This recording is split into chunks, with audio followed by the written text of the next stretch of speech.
Amen. Et nous avons le pasteur Claude Écoué. Vraiment, il a un gros week-end, mais il a accepté de venir me secourir. Sinon, je devais prêcher 5 fois. Et il est venu me sauver. Amen. Amen. Claude, viens vraiment sans toi comme à la maison. Voilà, merci. Merci, c'est une grâce de pouvoir encore être là ce matin. Je ne suis pas venu par contrainte, je suis venu avec joie. Amen. Et la grâce que nous avons, c'est de pouvoir maintenant écouter la parole de Dieu. Ce dont je vais partager avec vous m'a profondément remué. J'en ai parlé à mon épouse et elle m'a dit, bon, fais attention quand même à ce que tu vas dire. Mon épouse n'aime pas qu'on se livre trop, elle a raison, mais m'a profondément remué. Quand on prépare une parole, ce n'est pas d'abord pour vous, c'est pour nous. Et pendant que nous la préparons, c'est comme la cuisine. Elle nous imbibe, les odeurs nous imbibent. Et souvent même, pour ceux qui cuisinent, quand nous servons aux autres, c'est comme si nous avions déjà mangé, en fait. Ça vous arrive aussi? Nous avons déjà mangé parce que je l'ai médité, je l'ai travaillé, elle m'a secoué et elle va nous aider ce matin. Le Seigneur m'a vraiment encouragé à parler du pardon. Ça va pour tout le monde? Voilà, il m'a encouragé à parler du pardon. Et c'est compliqué de parler de ces choses parce qu'il faut les prendre avec beaucoup de sensibilité. Bien sûr, mais nous allons juste lire la parole. J'ai envie de dire, chacun d'entre nous est concerné. Il ne s'agit pas de ton voisin. Et en le lisant et en méditant, j'ai réalisé que moi aussi j'étais concerné. Et le Seigneur va nous aider ce week-end, chacun d'entre nous, à faire un pas de plus vers le pardon. Voilà. Tu vas juste mettre la main dans ton cœur. Et la Bible dit que le cœur, c'est l'endroit où la semence doit être semée. Et si elle tombe dans de la bonne terre, si le cœur est disposé, alors tu n'as besoin de rien faire. La semence va produire du fruit. Amen. Donc nous mettons la main dans notre cœur et nous disons, Seigneur Jésus, parle-nous ce matin. Parle-moi ce matin. Je dispose mon cœur à accueillir ta parole, à recevoir ta parole. Elle est vérité et vie. Et elle produit en moi le fruit pour lequel elle a été semée, dans le nom de Jésus. Amen. Amen. Je vais lire quelques versets que vous connaissez, parce qu'il me semble important de rappeler la parole de Dieu. Et après, nous allons beaucoup discuter. Nous allons parler de cœur à cœur. C'est bien quand on peut discuter comme ça, quand il n'y a pas la pression et du temps, parce que je sais que je suis dans l'église du pasteur Thibault, il n'y a pas de pression de temps et quelques autres pressions. Nous allons lire Éphésiens 4, verset 32. Éphésiens 4, verset 32. Les versets que je vous lis là, vous les connaissez tous. Hein. Il dit, soyez bons les uns envers les autres. Pardonnez-vous réciproquement comme Dieu vous a pardonné en Christ. C'est là où l'Église dit Amen. Tout le monde est d'accord avec ça. Vraiment, c'est des phrases. Et Matthieu 6, verset 14, c'est Jésus qui parle. Il dit, si vous pardonnez aux hommes leurs fautes, votre Père céleste vous pardonnera aussi. On dit si. Donc il y a une condition. Si tu pardonnes, tu es pardonné. On oublie ceci. Mais ceci est important.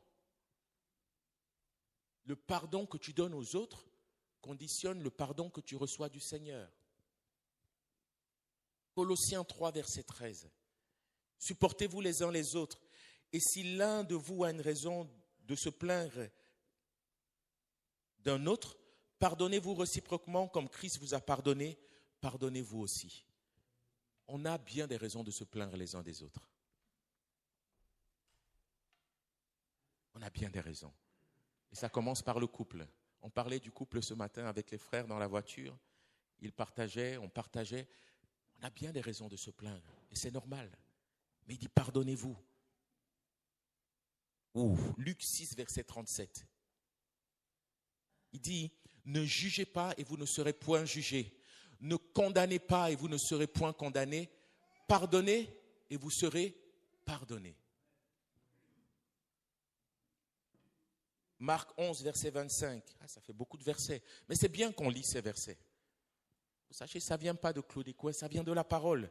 Et lorsque vous êtes debout pour prier, lorsque vous êtes debout pour louer, pour adorer, si vous avez quelque chose contre quelqu'un, pardonnez-lui afin que votre Père céleste vous pardonne aussi vos fautes. Que de versets sur le pardon. Matthieu 6, verset 12.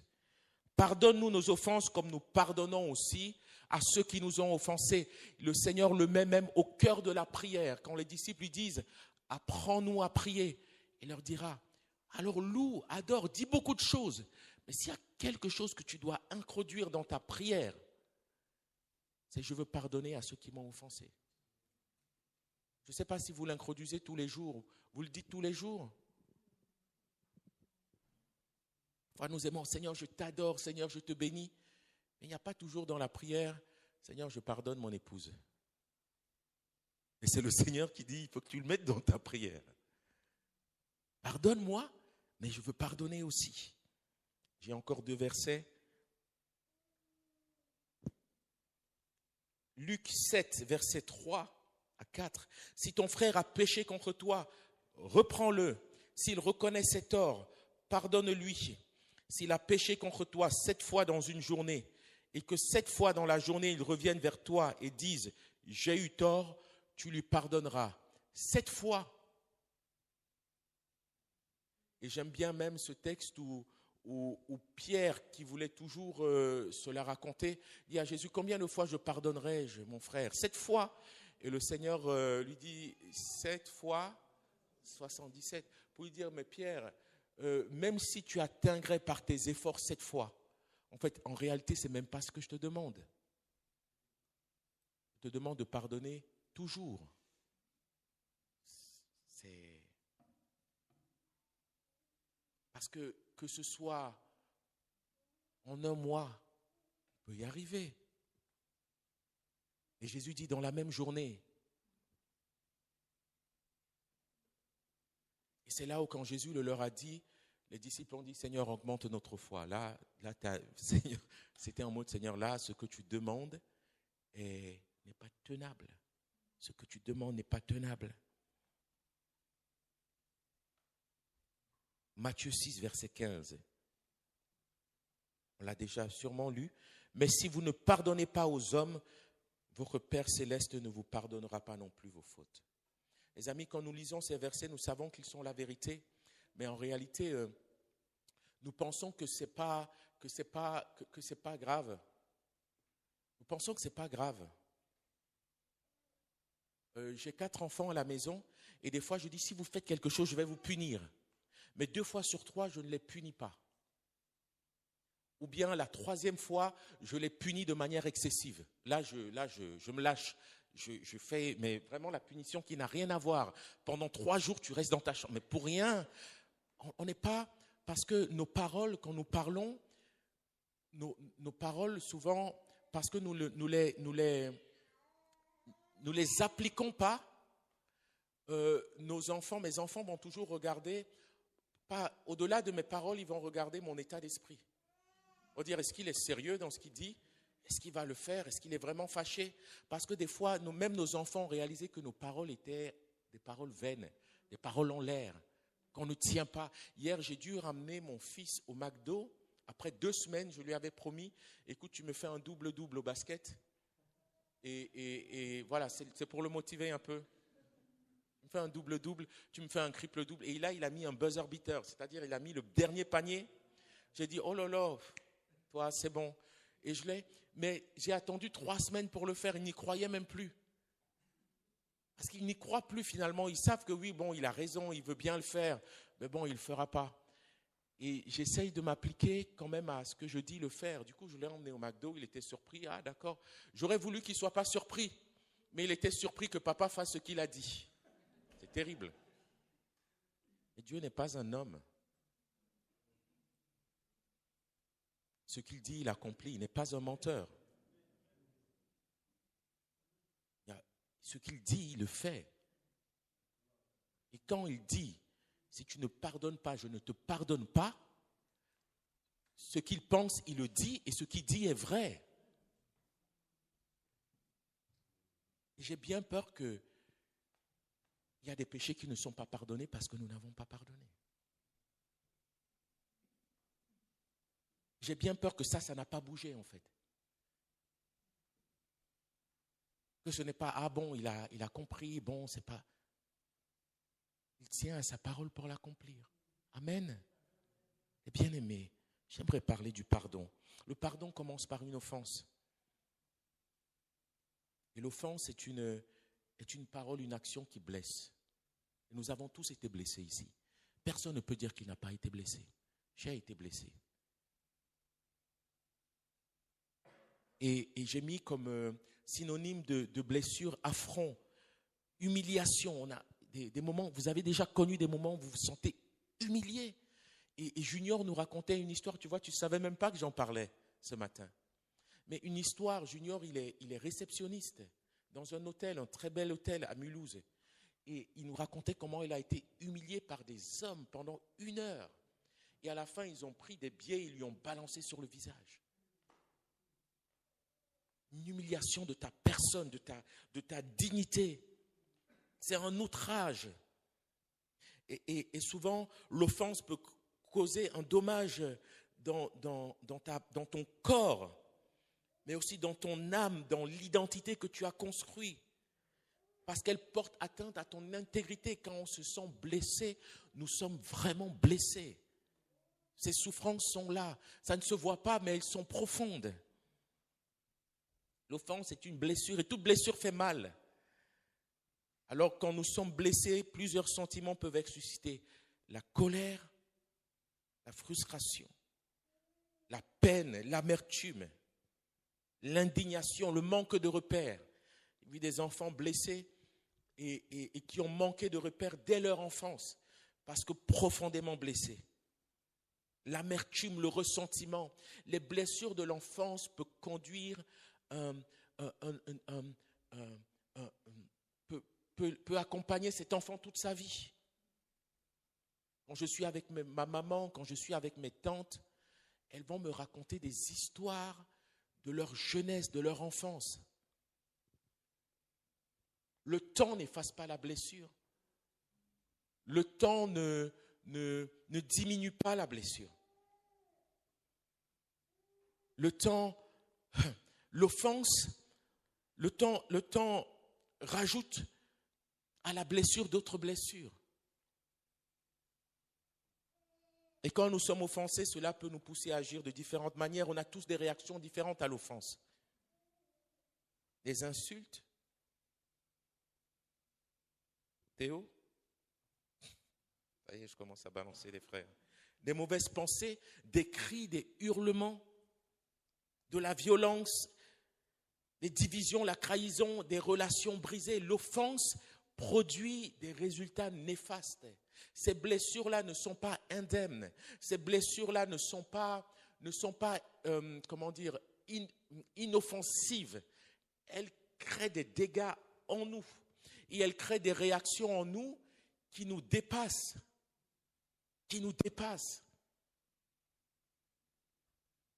Et souvent, à voir les réactions, tu peux connaître, tu peux voir derrière, cacher derrière les réactions de véritables blessures, de véritables souffrances. J'ai même envie de dire que nos réactions sont à la hauteur des souffrances que nous avons vécues. L'offense est comme un venin, c'est un piège tendu à nos âmes, c'est comme une prison. Elle brise, elle divise, elle brise les relations, elle creuse les brèches.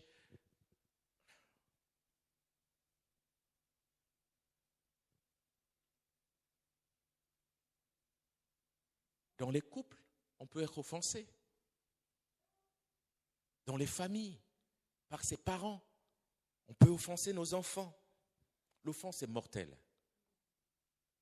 Je veux dire, ce venin, quand il est rentré, il va peu à peu, c'est comme un venin de serpent qui va peu à peu se diriger vers ton cœur. Et ce n'est que question de temps pour que ton cœur soit atteint et que tu sois paralysé. L'offense est mortelle.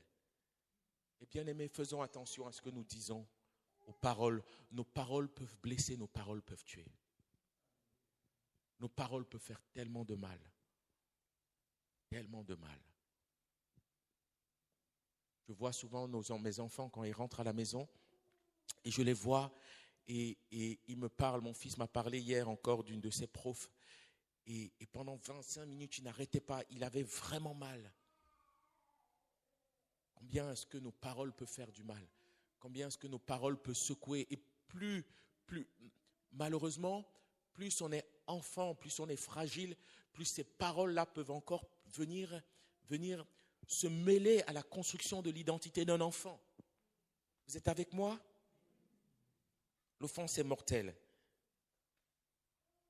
Car elle vient souvent, et tu le disais tout à l'heure sans le savoir, si ces hommes qui lui ont balancé de l'argent, des billets sur le visage, il en parle, mais il les a oubliés, même s'il a été blessé. Mais si c'était moi qui lui balançais ce billet, il en serait encore plus meurtri. Ce qui nous meurtrit le plus, c'est que l'offense ne vient pas d'un inconnu. L'offense vient de la maison. L'offense vient de la famille. L'offense vient du couple. Très peu de personnes m'ont fait mal comme ma femme. Elle est douce, ma femme, hein, mais elle a déjà mis le lion par terre. Ah non, mais elle m'a déjà mis à terre. C'est incroyable. Pourquoi? Parce qu'elle est liée à moi, parce qu'elle est la plus proche. Mais elle a dit des mots, mais tu peux appeler le SAMU. C'est terminé. Et c'est ce qui est terrible. C'est parce que là où nous avons connu l'offense, c'est dans des endroits qui étaient censés nous protéger. C'est par le conjoint, c'est par le père, la mère, les frères, les sœurs. C'est terrible. Voilà ce qui rend l'offense encore plus grave. Plus grave. Et la liste des offenses, j'ai mis aussi, est aussi infinie que la liste des relations. Vous dites, plus tu as de relations, plus tu multiplies tes chances d'être offensé. Ça vous va, ça? Plus tu as des enfants, plus tu multiplies les chances de dispute. À la maison, discute ou dispute? Je ne me souviens plus. Discute?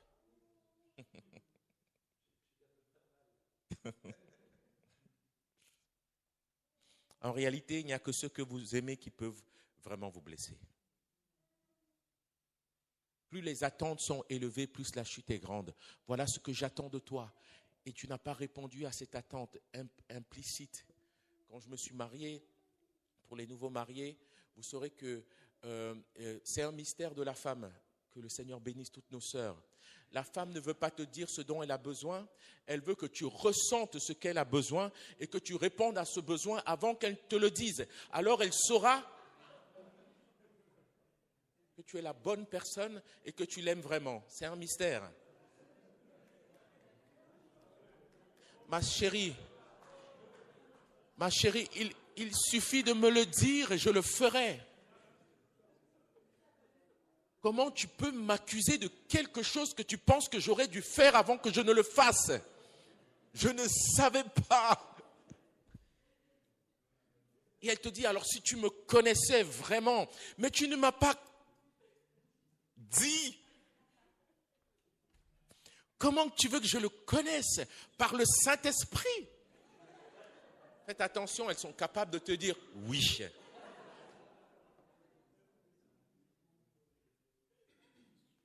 Et elles te disent, tu m'as blessé. Seigneur Jésus, ça s'appelle la blessure par omission. Que le Seigneur nous soutienne, les frères. Bon courage. Tu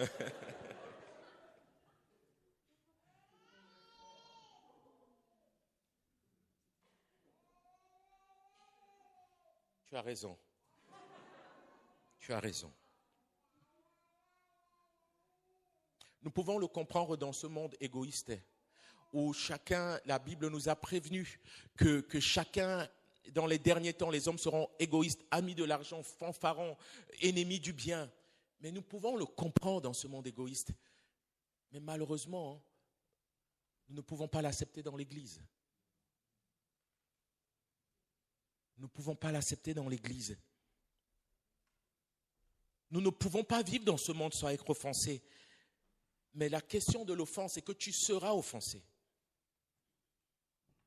Sincèrement, je vais vous offenser. Si vous restez un certain temps avec moi, il se peut que vous soyez offensés. Parce que dans les relations humaines, nous faisons des erreurs, nous faisons des maladresses, nous disons des choses et même nous faisons des choses. Mais la question c'est, comment est-ce que je réagis à l'offense? Le souci c'est que aujourd'hui dans l'église, c'est non ça va, je vais bien.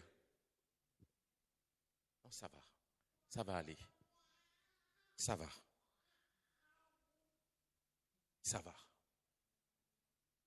C'est terrible, ça va.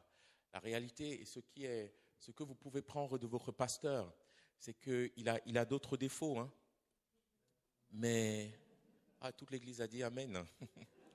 Il a d'autres défauts, mais il saura dire des choses à un moment donné. Il y a certains qui ont refusé de dire ça va. Parce que ça va, c'est comme une forme de... On refoule. Et j'ai pris cet exemple-là. J'ai qualifié l'offense comme étant ce sucre qui est en bas. L'eau est claire. On secoue un peu. Et l'offense se fond. Il y a du trouble dans l'eau. Mais tout à l'heure, vous allez voir, le sucre va redescendre encore. Mais ce n'est pas parce que tout semble clair que l'offense n'est pas là, que le trouble n'est pas là, que le sucre n'est pas là. Est-ce que vous avez compris un peu? Je fais avec ce que j'ai comme exemple. Ce que je veux dire, c'est que la pire des choses dans ta situation, ce serait nier l'offense. On nous a appris à nier l'offense. On nous a appris à refouler l'offense. On nous a appris à garder l'offense.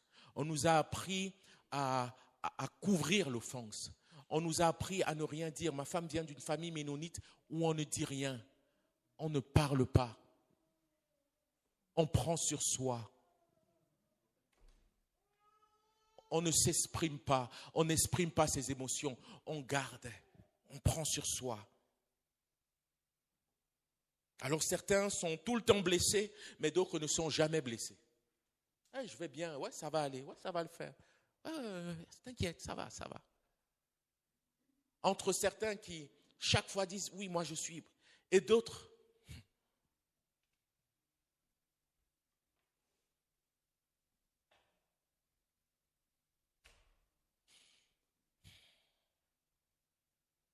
le temps n'a pas d'effet sur l'offense. L'offense, quand elle rentre dans ton cœur, elle accueille toutes les autres offenses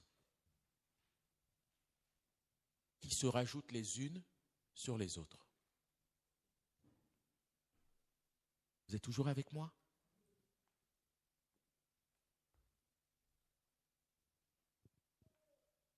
Certains portent l'offense depuis des années, depuis leur enfance, depuis leur jeunesse, depuis leur mariage, depuis les enfants.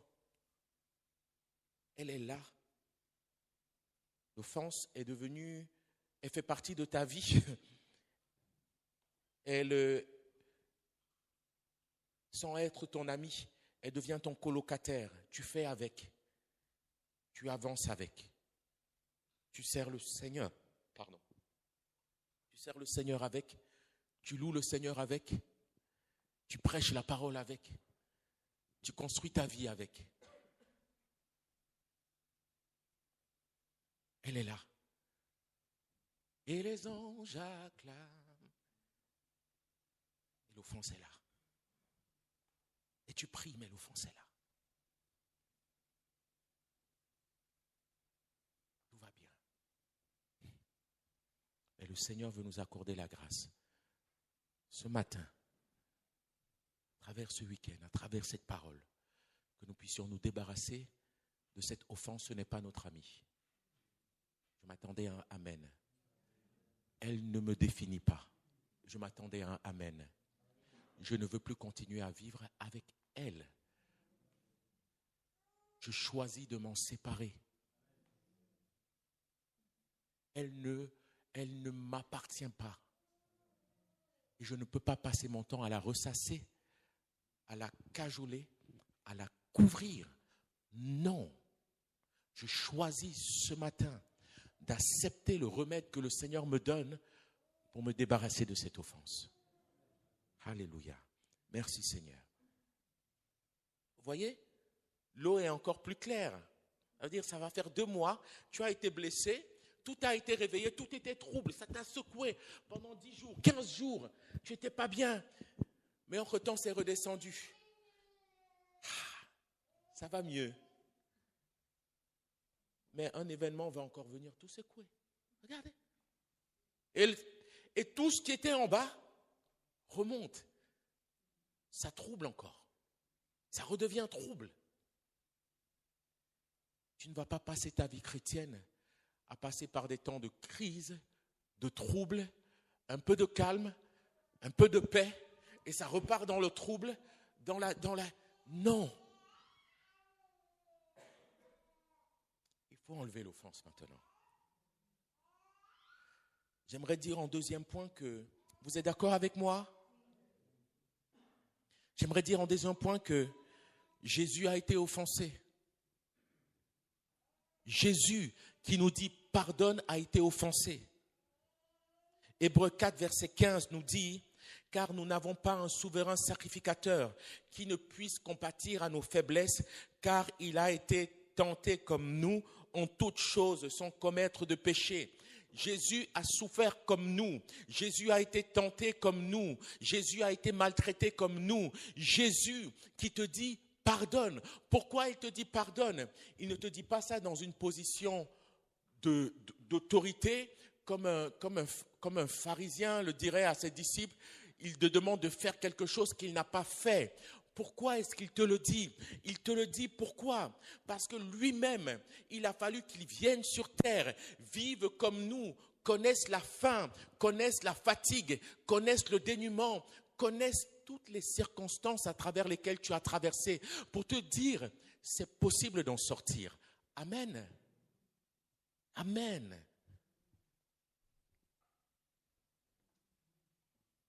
Hébreux 5, verset 7, c'est lui qui, dans les jours de sa chair, ayant présenté avec des grands cris et des larmes, et on n'en parle pas souvent, Jésus a présenté devant Dieu, par la souffrance, avec des cris et des larmes, des prières de supplication à celui qui pouvait le sauver de la mort, ayant été exaucé à cause de sa piété. Jésus a souffert, Jésus a crié, Jésus a pleuré, Jésus a connu ce que tu vis. Il a connu l'offense. J'aime bien avec des grands cris. Quand on se représente Jésus, on voit souvent, on pense à une prière ô Père. Prière calme, sereine. J'entends que Jésus a crié. Moi, ça me rassure quand je crie. Oui, quand tu souffres, tu as le droit de crier. Avec des larmes. Jésus, tu as pleuré, rempli du Saint-Esprit, avec ton Père qui est dans les cieux. Ça me rassure. J'ai le droit de pleurer. J'ai le droit de crier et de pleurer. À celui qui pouvait le sauver de la mort. À celui qui peut te sauver de tes blessures. À celui qui peut te sauver de la mort, du venin, de l'offense. Alléluia. Jésus a connu la souffrance et j'en ai cité quelques-uns. Avant sa naissance, Joseph a voulu rompre avec Marie. Déjà même avant qu'il ne naisse, il crée des problèmes conjugaux. À sa naissance, il naît dans une crèche, il naît dans un lieu, insalubre. Jésus n'est pas né à l'hôpital Haute-Pierre, à Strasbourg, dans des meilleures conditions. Il a dû se réfugier en Égypte pour fuir un massacre d'enfants. Jésus était un réfugié. Chaque fois que vous voyez un réfugié, et Dieu seul sait que la ville de Strasbourg en a quelques-uns, pensez à Jésus. Et j'aime toujours dire que l'Afrique a reçu Jésus. Quand il était en difficulté. Alléluia. Donc merci de nous recevoir aussi.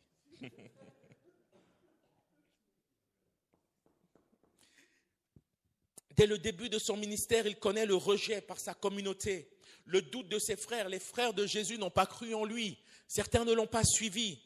Le mépris des hommes, le mépris des pharisiens. Tu dis qu'à l'église, on ne te reconnaît pas, qu'à l'église, on te méprise. Il a vécu. Tu dis que ta famille, dans ta famille, à l'église, au moins peut-être on te sourit, mais que dans ta famille, tu es le plus... C'est comme si tu n'existais pas dans les réunions de famille. Jésus l'a vécu. Ses frères ont douté de lui. C'est terrible quand tes frères doutent de toi. Quand ils ne te considèrent pas, quand ils ne te reconnaissent pas. Il a connu la solitude, l'incompréhension des hommes, les flatteries de ceux qui le suivent par intérêt. Il voulait du pain et des poissons, alors il applaudissait. Quand tu fais quelque chose de bien au boulot, mais tout le monde, waouh, c'est merveilleux. Mais le jour où tu fais une bêtise, ou bien le jour où tu ne leur apportes pas aux hommes, aujourd'hui ils disent Hosanna et demain ils disent crucifiez-le. Aujourd'hui ils disent ça c'est toi que nous choisissons. Ah toi tu es vraiment... Et demain ils choisissent Barabbas. Mais vous pensez qu'il n'en a pas souffert dans sa chair? Jésus a subi le mépris des hommes. Il a connu le vol. Judas, quelqu'un qui te vole, mais c'est terrible, qui s'est déjà fait voler, mais c'est une offense. Savoir que ton intimité a été saccagée. Le vol, la trahison d'un proche, le reniement de Pierre, le baiser de Judas, l'abandon des amis. Ils étaient où les disciples? 3 ans ensemble. Et quand je galère, vous n'êtes pas là. Faites attention les frères. Moi je vous dis ça tout de suite, je ne suis pas Jésus. Non mais c'est terrible. 3 ans ensemble. On a dormi ensemble. On a vécu ensemble. Les gars, je vous ai demandé de venir prier avec moi. Et vous avez dormi. Et vous m'avez laissé tout seul. Et maintenant qu'on m'emmène, vous fuyez.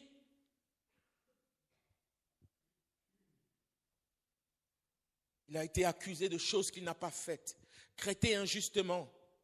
Voilà, tout va mieux. Vous voyez, tout va mieux. Je vais bien. Tout va bien. Ah, ma soeur, comment vas-tu? Oui, par la grâce de Dieu, je vais bien.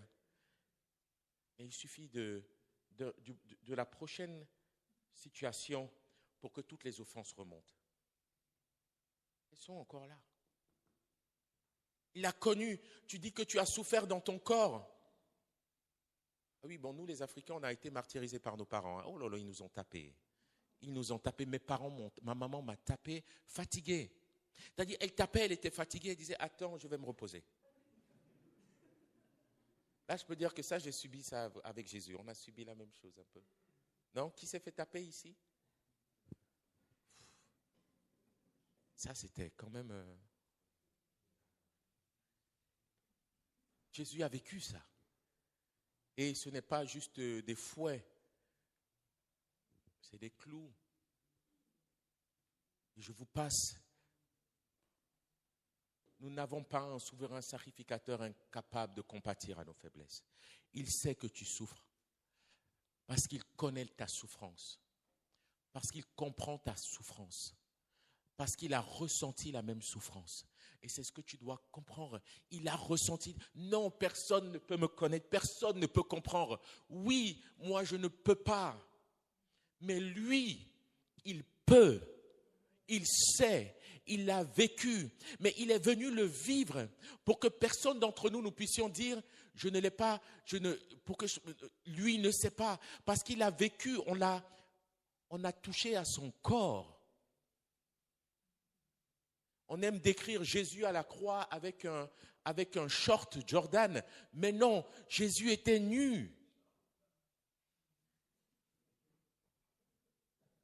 Un short de basket.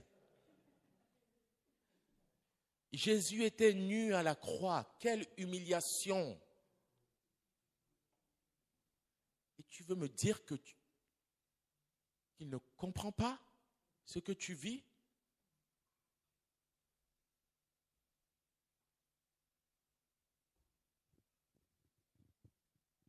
Isaïe 53, il n'avait ni beauté ni éclat pour attirer nos regards.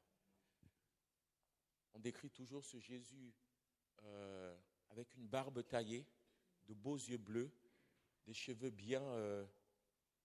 alors que nous savons tous que Jésus était noir et rasta.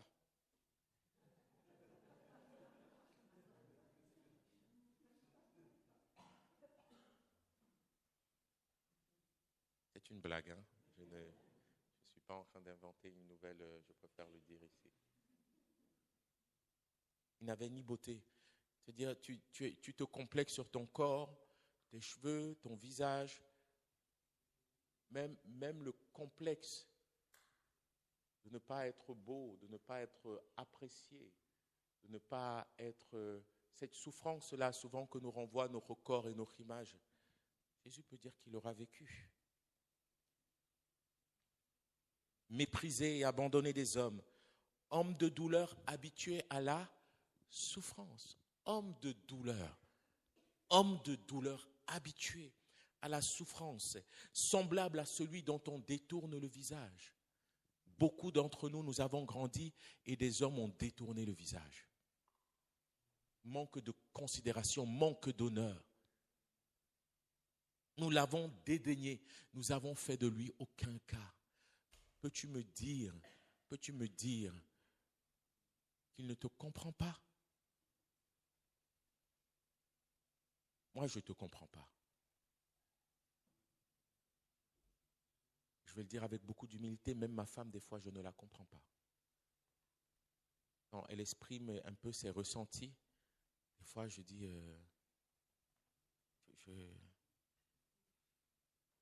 Et ça énerve nos sœurs parce que des fois, elles veulent juste exprimer et elles le savent, elles le voient dans nos yeux qu'on ne comprend rien en fait de ce qu'elles disent. Et ça peut créer souvent des frustrations dans le couple parce qu'elles ont l'impression que plus qu'elles parlent, plus nous ne comprenons rien, mais plus elles savent qu'il n'a rien compris vraiment de ce que je dis. Mes sœurs, allez à Jésus. Lui, il vous comprend. Je vous promets, nous, on ne comprend pas tout. Pardonnez-nous, on ne comprend pas.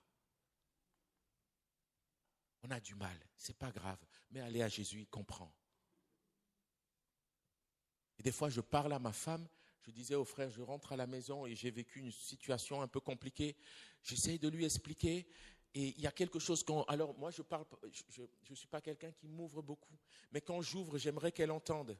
Et des fois, je veux lui expliquer un truc de ce que j'ai vécu. Le ministère est souvent lourd. Et quand je lui parle, elle me sort une phrase entre-temps. Elle me dit, ah oui, il manque des yaourts nature au frigo. Je dis, oh non, c'est... Là, tu m'as fermé. Là, je te dis plus rien du tout. Là, non. Oui, Claude, n'oublie pas de faire des courses.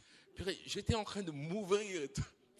Oh Seigneur. Et là, je descends en bas, je vais prier. Je dis, elle ne me comprend pas. Là, non, franchement, là, tu as loupé le coche. Jésus, lui, vous comprend. Je veux que tu saches que Jésus comprend ta souffrance. Mais il ne la comprend pas de manière intellectuelle, parce que ta souffrance le renvoie à une réalité de ce qu'il a vécu avec les hommes. Il est capable de compatir à tes faiblesses, parce que lui-même, il a eu les mêmes faiblesses, parce que lui-même, il a crié. Parce que lui-même, il a pleuré. Parce que lui-même, il a supplié. Amen. Vous êtes toujours là? Maintenant, dans Luc 23, verset 34, écoutez-moi bien, avançons ensemble. Dans Luc 23, verset 34, il dira, Père, pardonne-leur, car ils ne savent ce qu'ils font. Ce Jésus qui a compati à tes souffrances, ce Jésus qui a souffert, a eu la force au moment de la souffrance, de dire au Père de pardonner à ceux qui lui offensaient, de pardonner à ceux qui étaient encore là, pas tous à ceux qui lui ont demandé pardon. Aucun de ceux qui étaient là ne se sont excusés, mais au contraire, ils étaient là à se partager ses vêtements. Mais il a eu encore, par la force de pouvoir dire pardonne leur Père, pardonne leur Père, pardonne leur Père. Et Et voilà pourquoi il te dit que si j'ai pu le dire, si tu me fais confiance, si tu me suis, alors tu seras en capacité de pardonner à ceux qui t'ont offensé. Alors nous pardonnons parce que nous voulons lui ressembler. Nous pardonnons par obéissance. Nous pardonnons parce que ce Jésus habite en nous maintenant par son esprit. Et si l'Esprit de Dieu en lui a donné la capacité de pardonner, alors Saint-Esprit, donne-moi aussi la capacité de pardonner à ceux qui m'ont offensé. Nous pardonnons parce qu'il est possible de pardonner, non pas après la souffrance. Nous pardonnons parce qu'il est possible de pardonner malgré la souffrance, dans la souffrance. Nous pardonnons parce que le pardon est un remède. Nous pardonnons parce que pardonner, c'est mourir à soi-même. Le pardon, c'est la mort de mes ressentiments, de mes émotions. Le pardon, c'est la mort de mon offense, de ma souffrance et de mes blessures. Et Jésus, sur la croix, a pardonné parce que sans la mort, il ne peut pas avoir de résurrection. Sans le pardon, Jésus n'aurait pas pu ressusciter. Il fallait qu'il meure dans ses souffrances, qu'il meure dans ses émotions et dans ses sentiments, pour que la mort n'ait plus aucun pouvoir sur lui, pour que le péché n'ait plus aucun pouvoir sur lui, pour que la colère n'ait plus aucun pouvoir sur lui, pour que la rancune n'ait plus aucun pouvoir, pour que l'amertume n'ait plus aucun pouvoir, pour que ce qui te domine aujourd'hui n'ait plus aucun pouvoir sur toi. Il faut que tu choisisses de mourir. Et pour mourir, il faut que tu pardonnes.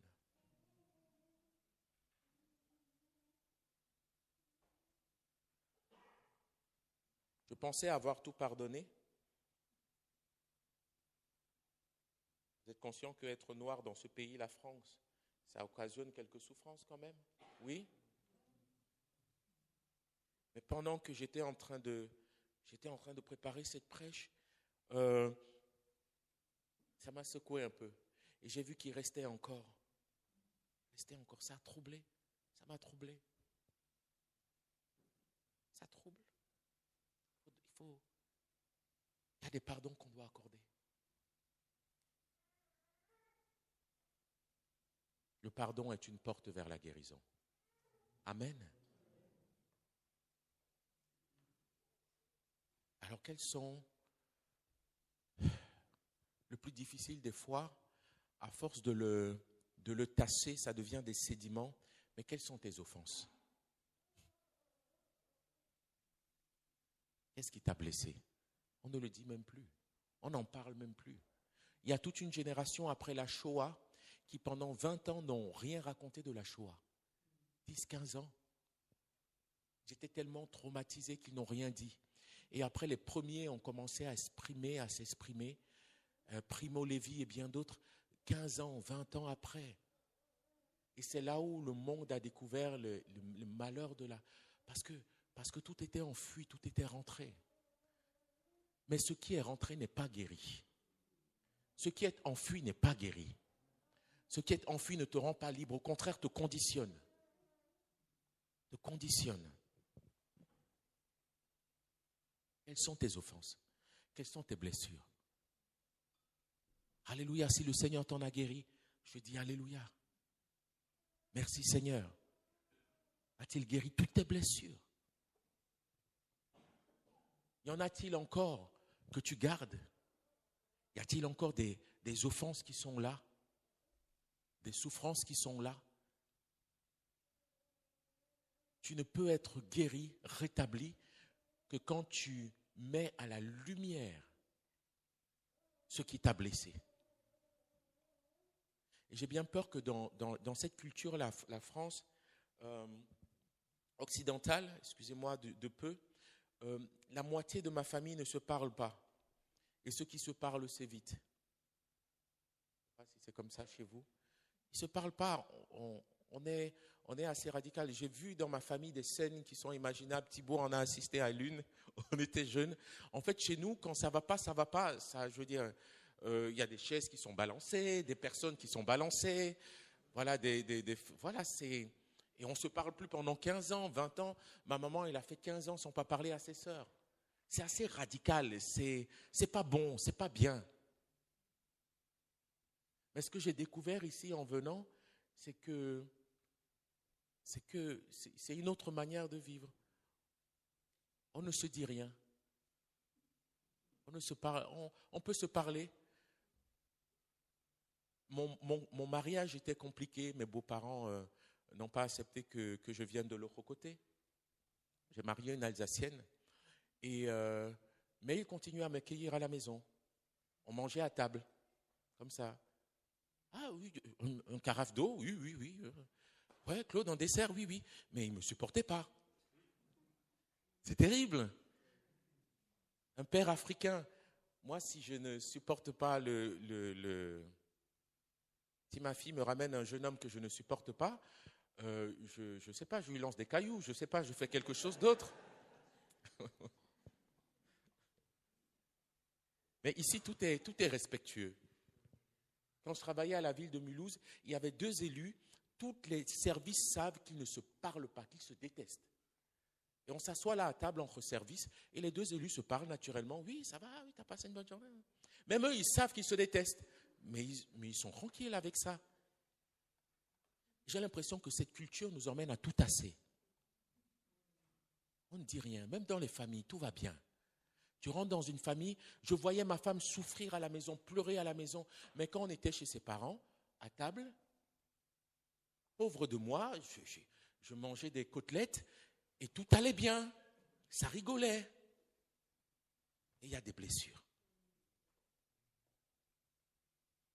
Il y a des souffrances.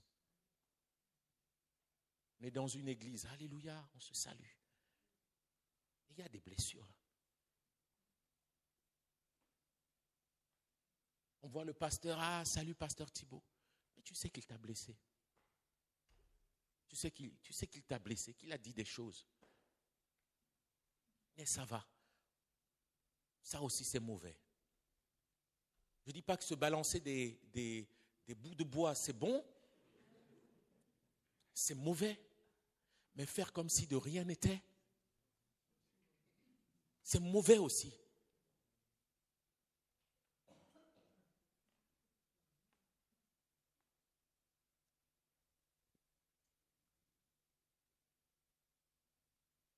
On va prier pour ça. Amen. Je peux continuer encore un peu? Vous me permettez? Je veux qu'on arrive à un point où chacun d'entre nous, là, moi, je n'ai pas, je dois régler moi avec mes propres. Je dois régler là. Ce n'est pas toi, je ne vais pas t'appeler, je ne vais pas faire d'appel. C'est chacun pour lui avec son cœur et avec son Seigneur. Ce que je veux dire, c'est que Proverbe 18, verset 19. Des frères sont plus incrétables qu'une ville forte et leurs querelles sont comme les verrous d'un palais. Moi, j'ai la version, un frère offensé est pire qu'une forteresse.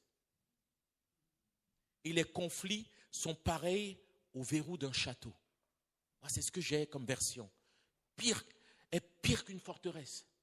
J'ai bien peur que, même quand nous disons ça va, finalement, ce que nous avons fait,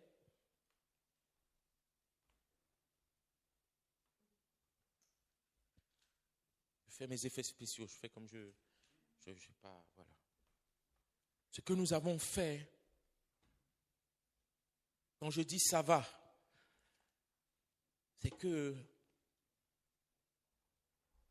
je me suis bâti une forteresse pour ne plus être blessé. Et dans cette forteresse, j'ai choisi d'accepter certains peuvent rentrer, ils sont très peu, mais le reste, vous ne rentrez pas. J'ai déjà été blessé. J'ai déjà été blessé par les pasteurs. J'ai déjà été blessé dans l'église. J'ai été déjà blessé dans le service. J'ai été déjà blessé dans la famille. Donc, on se construit une forteresse. Gardez-moi ce verset, s'il vous plaît. Un frère offensé est pire qu'une forteresse. Ça y est, j'ai fermé mon cœur. Et il dira, et les conflits sont pareils au verrou. J'ai tout verrouillé. Oui, est-ce que ça va? Tout va bien. mais je ne laisserai plus personne rentrer dans mon intimité. Je ne laisserai plus personne être en relation avec moi. Je ne laisserai plus personne, je ne me confierai plus chez personne. Et on s'enferme tous dans nos forteresses. Ça va ma sœur? Oui, ça va. Que Dieu te bénisse. Alléluia. Et je rentre chez moi, je rentre dans ma voiture. Ça va? Oui, ça va. Soyez bénis. C'est bien ce que vous dites à l'église. C'est bien l'amour. Amen. Mais je suis dans ma forteresse. Nous refusons l'entrée à tout ce que nous croyons être capables de nous blesser à nouveau. Nous refusons l'accès à tous ceux qui nous ont fait du mal ou qui pourraient nous faire du mal. Nous offrons uniquement nos vies à ceux que nous pensons être de notre côté. Et bientôt, ces forteresses qui étaient là pour nous protéger deviennent des prisons où je ne peux plus sortir. Je ne peux plus construire d'autres relations. Et parce que Jésus a pardonné, il pouvait revoir ses disciples quelques jours plus tard et passer du temps avec eux et partager avec Pierre et rétablir Pierre et rétablir son amitié, rétablir les relations, revoir ses disciples. Mais aujourd'hui, j'ai bien peur qu'il y a très peu de relations d'amitié qui se construisent à nouveau. C'est mon ami de 20 ans. Mais on a très peu de nouveaux amis. Pourquoi? Non. Oh non, plus de forte. Personne ne rentre. Personne ne sort. Arthur, c'est comme ça, non? Personne ne rentre, personne ne sort. Et l'église, chacun se balade avec sa petite forteresse. Vous avez la grâce d'être dans une église naissante et nouvelle. Vous pouvez arracher ces forteresses. Quelle que soit ton histoire, ton passé et même les églises précédentes. Vous pouvez bâtir dans une nouvelle dynamique, dans une nouvelle atmosphère, où chacun enlève ses forteresses, où vous vivez l'église de manière différente, l'église famille, l'église humaine, l'église relationnelle, l'église frères et sœurs, l'église amis. J'ai l'impression que frères et sœurs est devenu plus éloigné que amis, alors qu'avant les frères et sœurs étaient plus proches que les amis. Et vous avez cette grâce, église de Strasbourg. Regardez nos forteresses, nous les avons tous, chacun. Mais c'est des prisons, ce ne sont pas des protections. Tu es emprisonné maintenant dans tes pensées, tu es emprisonné dans tes raisonnements, tu es emprisonné dans ton regard des autres, de celui qui se tient devant, de celui qui prêche, de celui qui parle, de celui qui est à côté de toi. Tu es en prison.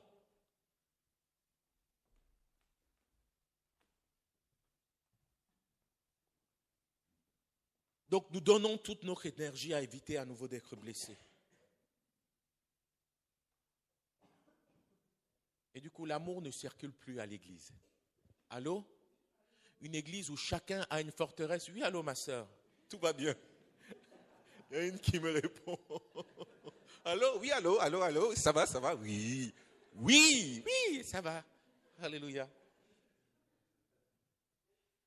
L'amour ne circule pas dans l'église.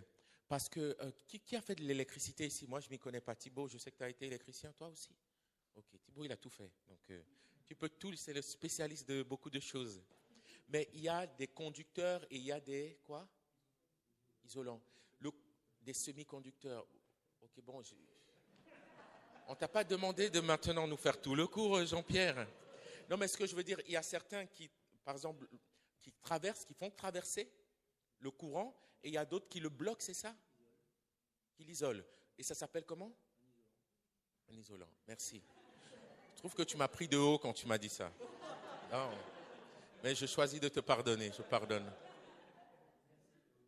L'amour ne circule plus parce qu'il circule là, mais quand il arrive là, il y a une forteresse. Il suffit qu'il y ait 2, 3, 4, 5, 6 forteresses pour que l'amour ne tourne plus à l'église. Il suffit de 4, 5 isolants, 5, 6 isolants. Il ne faut pas beaucoup. L'amour de Dieu veut se répandre. On ne peut pas tous s'aimer de manière naturelle. Mais si j'aime un tel, qui aime un tel, qui aime un tel, qui manifeste l'amour à un tel, tout le monde est aimé dans l'église. Mais il suffit de 2, 3 isolants pour que ce que Dieu nous a donné, nous puissions le vivre ensemble. Pourquoi? Parce que j'ai mis ma forteresse. Je vais dans un groupe de vie, mais je vais avec ma forteresse. Je viens avec ma carapace. Je viens à l'église, je chante, alléluia. Mais quand on dit amen, je suis déjà dans ma voiture. Il y a certains qui disparaissent comme ça. Amen. Tu fais comme ça, il était là pendant la prière. Mais le amen, il n'est plus là. Carapace. Tu as besoin d'être guéri. Tu as besoin d'être guéri. Et bien aimé, si chacun construit une forteresse autour de lui et de sa famille et de ses proches, l'amour ne se répand plus. L'église se refroidit. L'amour n'est pas manifesté. Et la présence de Dieu ne peut pas demeurer là où il n'y a pas d'amour, là où il n'y a pas d'unité. Donc la question du pardon n'est pas juste une question personnelle et individuelle. La question du pardon devient une question aussi d'église. Je parle à une église. Que Strasbourg soit une église où on se pardonne, où on se parle.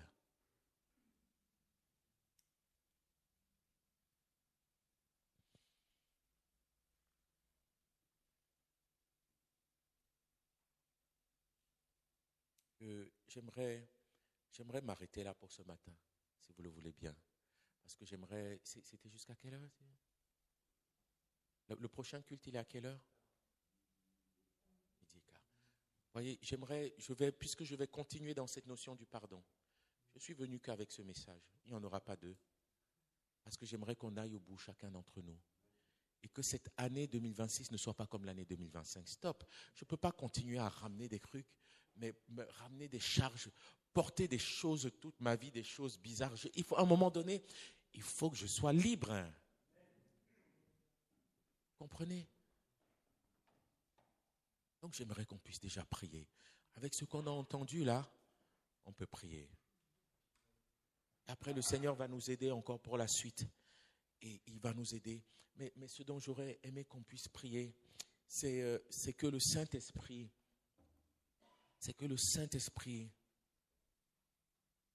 me révèle là où j'ai été blessé.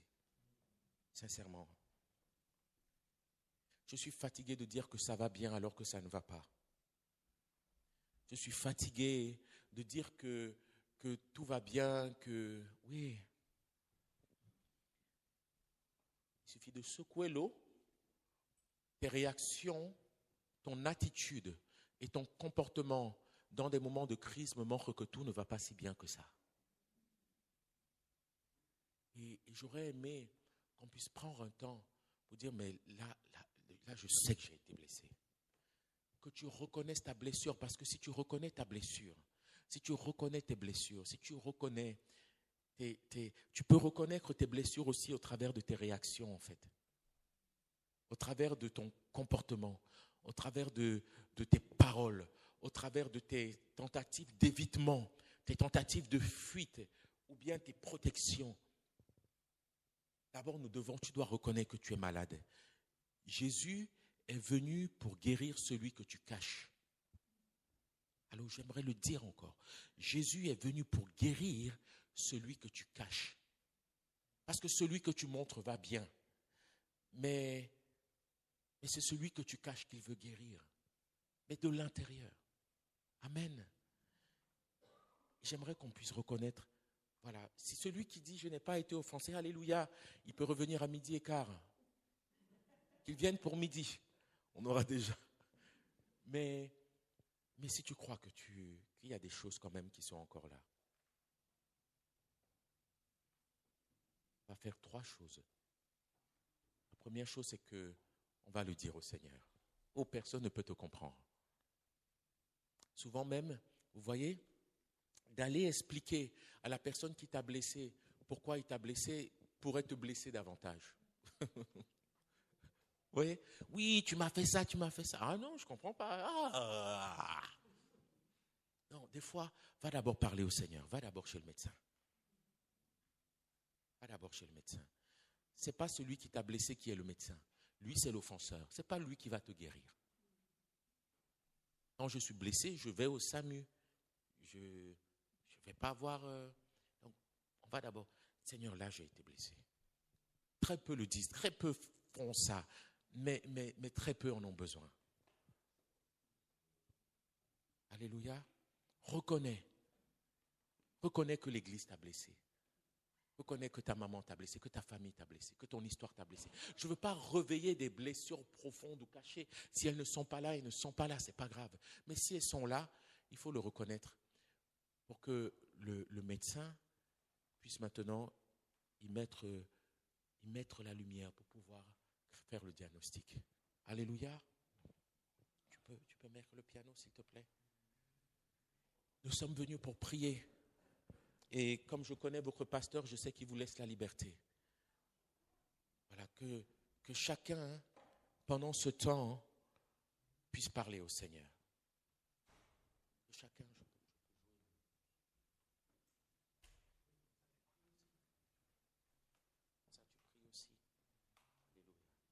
que chacun, pendant ce temps, puisse parler au Seigneur. Que chacun puisse identifier. Et si le Saint-Esprit met le doigt dans quelque chose où tu dis là, ok, reste là. Et dis, Seigneur, je reconnais. Seigneur, je reconnais.